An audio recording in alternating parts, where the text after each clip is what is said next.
Hi friends, ഇന്ന് ഞാൻ നിങ്ങളുമായിട്ട് ഷെയർ ചെയ്യാൻ പോകുന്നത് ഒരു തോരനാണ്, വാഴത്തട തോരൻ. അപ്പോൾ എനിക്കൊരു നാടൻ വാഴത്തട കിട്ടിയിട്ടുണ്ട്. അപ്പോൾ ഇത് വച്ചിട്ട് നമുക്കൊരു നല്ലൊരു തോരൻ ഉണ്ടാക്കി കാണിക്കാവേ.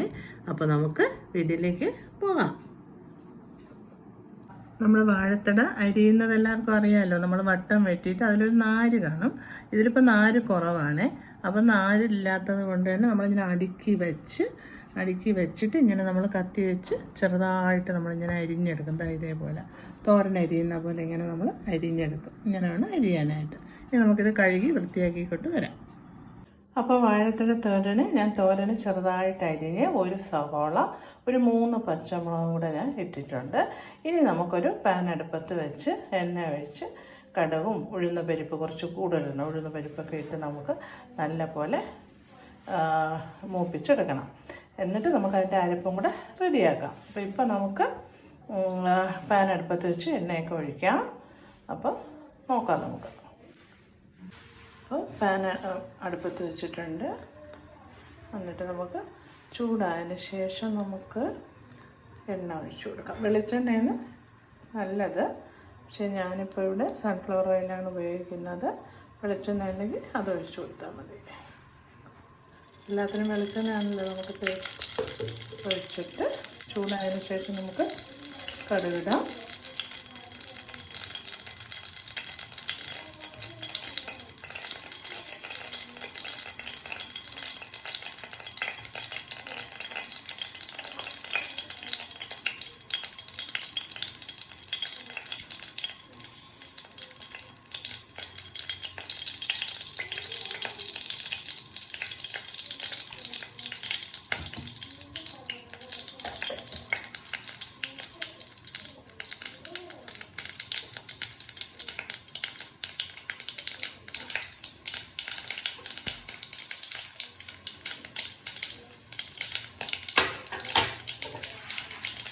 ഉഴുന്ന പരിപ്പിടാം. കടുക് പൊട്ടി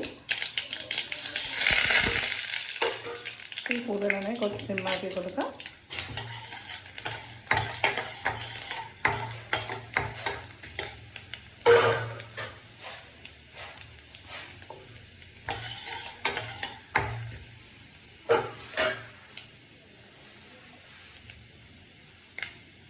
അരിഞ്ഞെടുക്കുന്ന ഒരു ബുദ്ധിമുട്ടാണ്. അത് കഴിഞ്ഞാൽ പിന്നെ എളുപ്പമാണ്. നല്ല ചുറ്റിയൊക്കെ അരിഞ്ഞെടുക്കണം ഓരോന്നായിട്ട്. പക്ഷേ ഇതിൽ നാരില്ലായിരുന്നു, അതുകൊണ്ട് എളുപ്പമായിരുന്നു. കൊത്തി അരിഞ്ഞൊക്കെ എടുക്കണ്ടേ. നാരുണ്ടെങ്കിൽ പാടാണ്. പിന്നെ അത്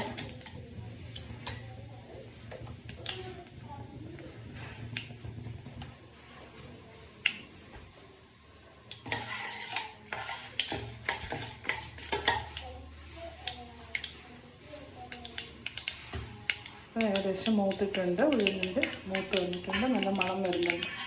ഇനി നമുക്ക് വാഴത്തട ഇട്ട് കൊടുക്കാം.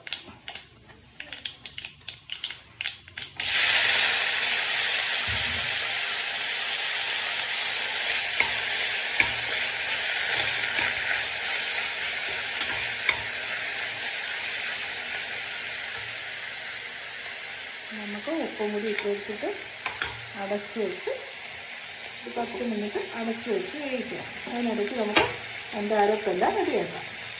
ഇടയ്ക്കിടയ്ക്കൊന്ന് ഇണക്കി കൊടുക്കണം. അതിൽ പിടിക്കാതെ ഉപ്പ് ഞാൻ ഇട്ട് കൊടുത്തു.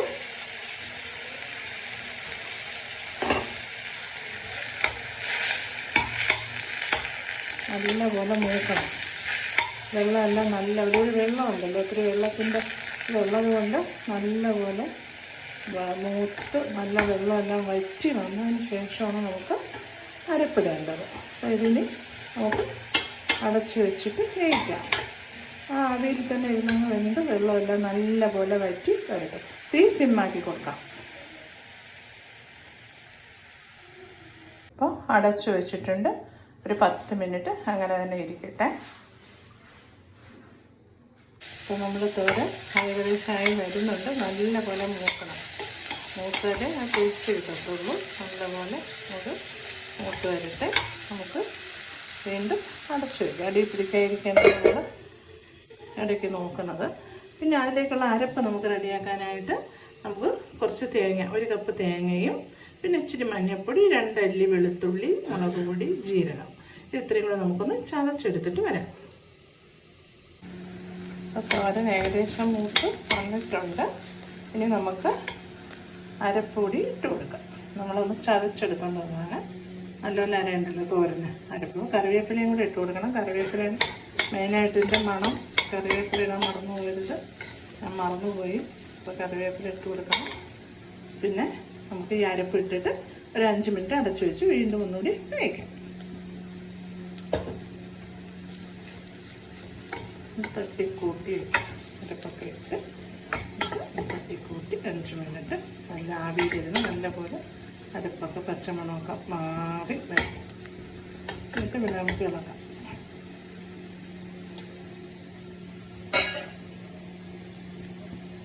നമുക്ക് അടച്ച് 5 മിനിറ്റ് ഇരിക്കട്ടെ. അപ്പോൾ നമ്മുടെ വാഴത്തല തോരൻ ഇവിടെ റെഡിയായി വന്നിട്ടുണ്ട്. കുറച്ച് ഉപ്പുപൊടി ഇട്ട് കൊടുത്തിട്ടുണ്ട്. അപ്പോൾ നല്ലപോലെ മൂത്ത് എല്ലാം കറക്റ്റായിട്ട് വന്നിട്ടുണ്ട്. വെള്ളമെല്ലാം നല്ലപോലെ വലിഞ്ഞ് നല്ല ഉപയോഗിച്ചിട്ട് വന്നിട്ടുണ്ട്. തോരനിവിടെ റെഡിയായി. നാടൻ വാഴത്തല തോരൻ റെഡിയായിട്ടുണ്ട്. അപ്പോൾ എല്ലാവരും ചെയ്ത് അറിയാമെന്നുള്ളത് തന്നെയായിരിക്കും. അറിഞ്ഞൂടാത്തവരുണ്ടെങ്കിൽ ഒന്ന് ചെയ്ത് നോക്കണം. നല്ല ടേസ്റ്റാണ്. അപ്പോൾ അടുത്തൊരു റോസേസ് രുചിക്കൂട്ടിൽ അടുത്തൊരു റെസിപ്പിയുമായി കാണുന്നത് വരേക്കും ടാറ്റാ ബൈ.